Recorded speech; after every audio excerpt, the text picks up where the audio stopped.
the identity itself may still exist, but it's the belief in the identity that's died. You know that this story is not a true story. It's not a true story, you know what I mean? It came with a disclaimer before the movie. So It's a fiction story. It's a fiction story, based on a fiction story. So That's pretty funny.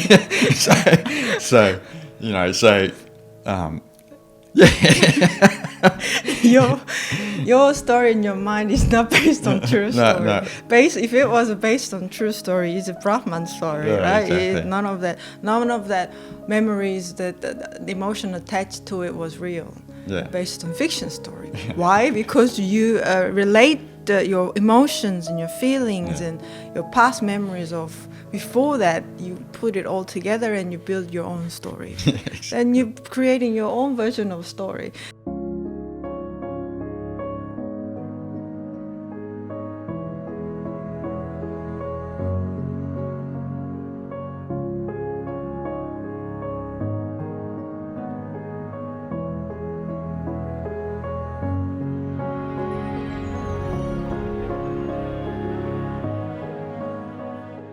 To practice Aspasha, you can't have relation to anything in your mind.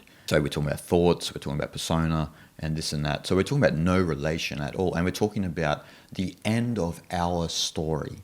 Yeah. So the story as Guy Young, the story as Jason, the story as everyone who was watching and listening, that has to end. The story cannot go on. Mm-hmm. And so we live in a world now, though, where it's built on a lot of relationships. Yes. Through social media. Yes. It's all about relationships. The constant stories of yourself and others, right? Exactly. We're constantly posting images and this and that on social media to reinforce ourselves, to tell our story to others. And then the irony here is then we become so invested in the stories of other people. You know, so we're invested then in other people's stories because we're on social media looking at images and so forth. I mean, it's subconsciously we are in constant competition with others, I think, in each different social media platform who got more likes, who got more comments and love hearts and this and that. I mean, this has been going on for a long time, but nowadays it became so subtle and became so much of part of people's mind, I think. It's more than ever.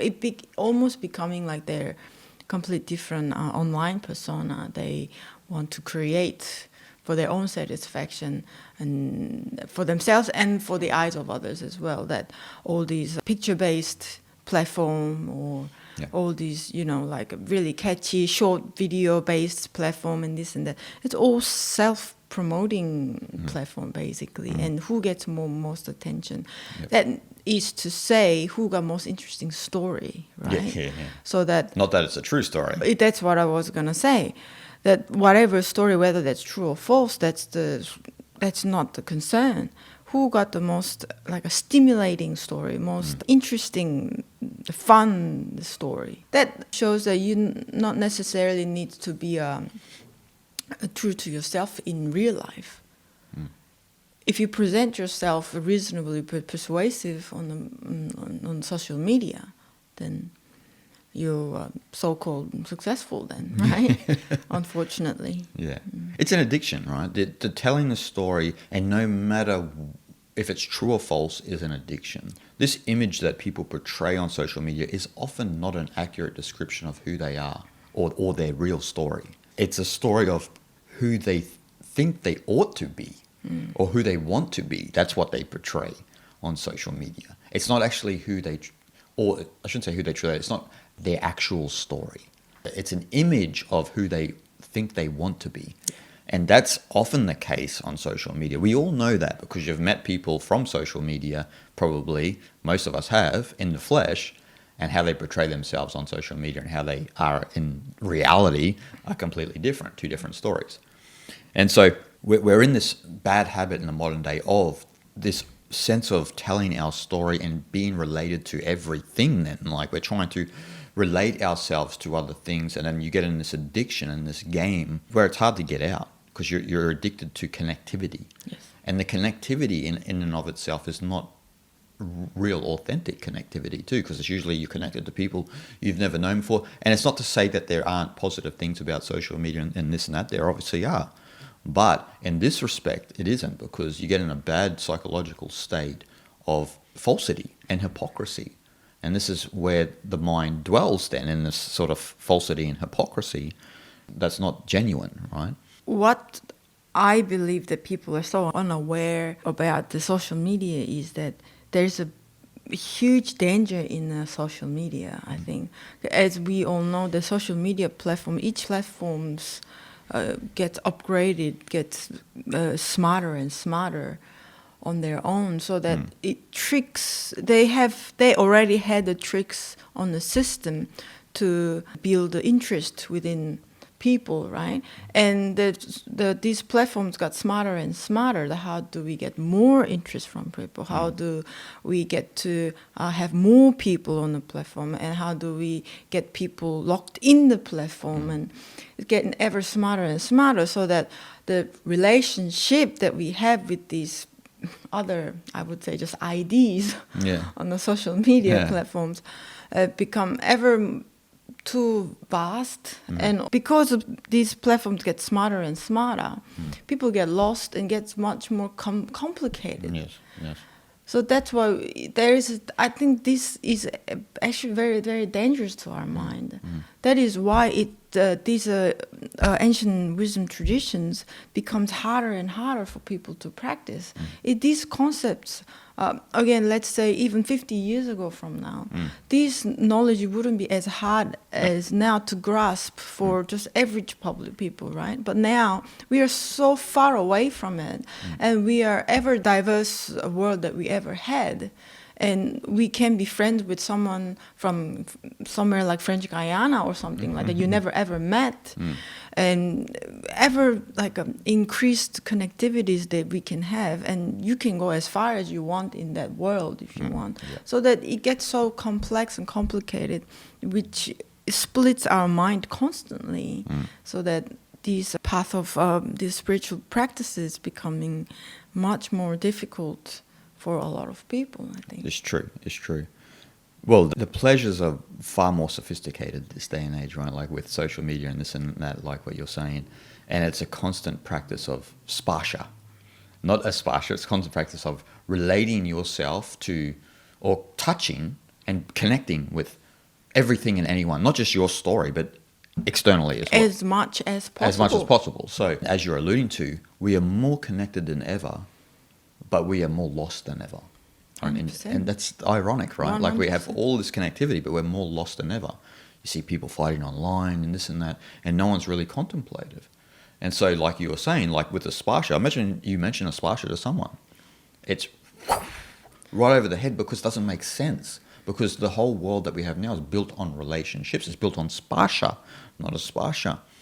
And so the practice of a sparsha is not about exploring your story, it's about exploring existence itself. So when we look at Sat Chit Ananda in Sanskrit, it's about exploring the Sat, the very existence of your being, of everyone's being. That's what it's about. And so to explore that, you cannot have a relationship to any object because that implies duality. And I know that most people are living this day and age with a dualistic mind, but that is actually not how reality is, according to the spiritual traditions. Dualistic reality exists. We know it. But that's just one level of understanding, one level of perception. But elevated perception, and from that level, it's the ultimate reality itself is not dual. And that requires to see from above. So then you have to say, does the duality really exist then? That's what the Vedantins will say. Yes. You know what I mean? Because if the reality is Brahman, then it's like that Shankara quote, Does it really exist? Does it really exist? It only exists, according to Shankara, when we see it as Brahman.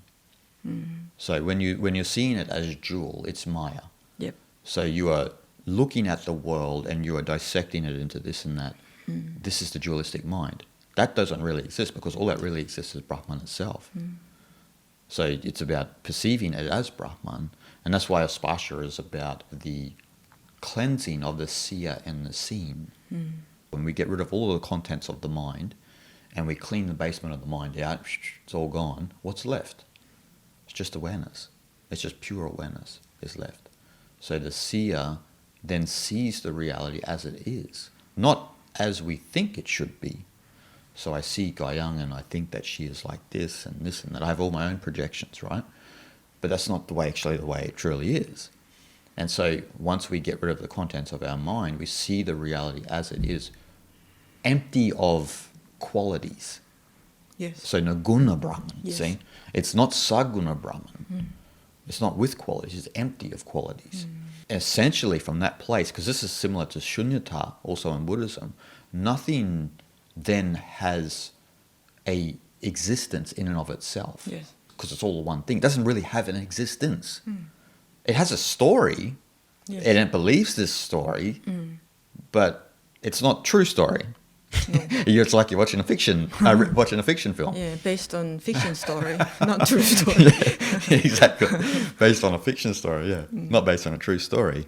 So you are disentangling your awareness from the objects of mind and the objects of the external world, the gravitational pull that the external world has on our mind. So you're disentangling your awareness from that to then see reality as it is.